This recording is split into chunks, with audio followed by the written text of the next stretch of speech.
પ્રભુ ઈસુના ગૌરવે નામમાં આજની સવારની પ્રેમી સલામ. જય મસીહ કી. Praise the lord. હાલેલુયા.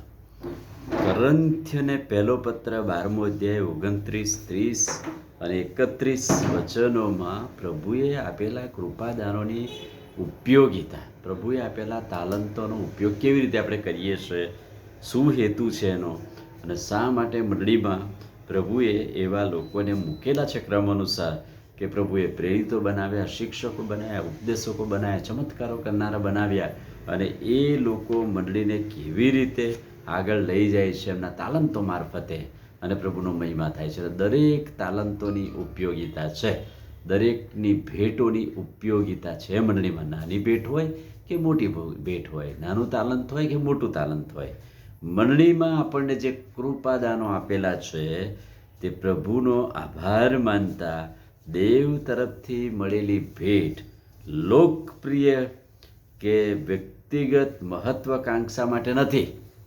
મારી લોકો વાહ વાહ કરે, હું સરસ બોલું છું, સરસ ગીત ગાઉં છું, બહુ દાન આપું છું ને મારું જ નામ આગળ હોય, મને જે કૃપાદાન આપેલા છે એ મેળવવા, પામવા અને પ્રભુના મહિમા માટેનો ઉપયોગ કરવા પ્રભુ મદદ કરે. લોકપ્રિયતા માટે નહીં, મહત્વાકાંક્ષા માટે નહીં, લોકો વાહ વાહ કરે છે એટલા માટે નહીં, પણ જે કૃપાદાનો પ્રભુએ આપેલા છે દેવ તરફથી છે અને પ્રભુના મહિમા માટે છે. બીજી વાત, સંત પાઉલ જે યાદી આપે છે તે મુજબ ભલે ભેટ અલગ અલગ હોય, તાલંતો, કૃપાદાનો અલગ અલગ હોય, પણ તેનું મૂલ્ય મંડળીમાં બહુ જ મોટું છે. દરેકનું મંડળીમાં મૂલ્ય મોટું છે. ચર્ચની વ્યવસ્થા અને વૃદ્ધિ માટે મહત્વનું છે. ઈશ્વરે જે તાલંત, ઈશ્વરે જે કૃપાદાન આપ્યા છે મંડળીની વૃદ્ધિને માટે છે.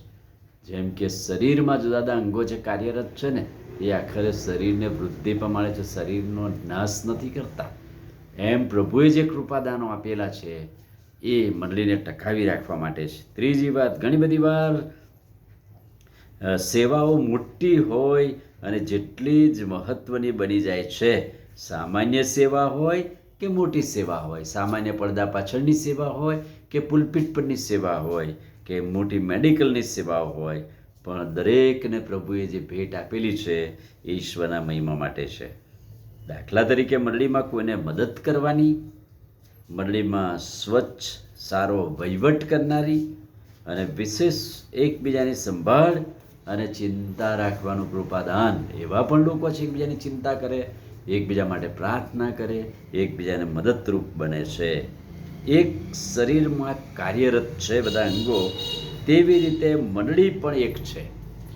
જુદા સભ્યોની અંગોની બનેલી મંડળી એક કાર્યરત છે. હાથ, પગ અને શરીરને સ્વચ્છ રાખવા માટે, શરીરને આગળ વધારવા માટે, શરીરને તંદુરસ્ત રાખવા માટે દરેક અંગ સાથે મળીને કામ કરે છે અને એમ શરીર ટકી રહે છે. એ જ રીતે મંડળીમાં પ્રભુએ જે કૃપાદાનો આપેલા છે, મંડળીમાં જે પ્રેરિતો મૂકેલા છે, સુવાર્તિકો, ઉપદેશકો, શિક્ષકો, એ બધાની સેવા મારફતે પ્રભુનો મહિમા પ્રગટ થાય છે. અને તાલંતો એ કૃપાદાનો પ્રભુએ તમને મને આપેલા છે જે ઈશ્વરની સેવા અને મહિમા માટે આપણે વાપરીએ છીએ. અને સંત પાઉલ જણાવે છે એમ કરંથીયોના પત્રમાં સંત પાઉલ જે કૃપાદાનો કહે છે, જે તાલંતો કહે છે, એ ઈશ્વરની સેવા અને મહિમા માટે આપણે વાપરીએ છીએ. શું? જો નથી વાપરતા તો લઈ લેવામાં આવશે, જો એનો ઉપયોગ નહીં થાય તો એ નિષ્ફળ જશે. એટલા માટે જે તાલંતો આપેલા છે એ પ્રભુના મહિમા માટે વાપરીએ. આમીન. પ્રાર્થના કરીએ. ભલા પ્રભુ, આજની સવારની તમારી કૃપાને પડો, દયા, ભલાઈને માટે આભાર. અમને જે કૃપાદાનો આપ્યા છે તે તમારી સેવાને મહિમાને માટે ઉપયોગી બને એવી કૃપા થવા દો.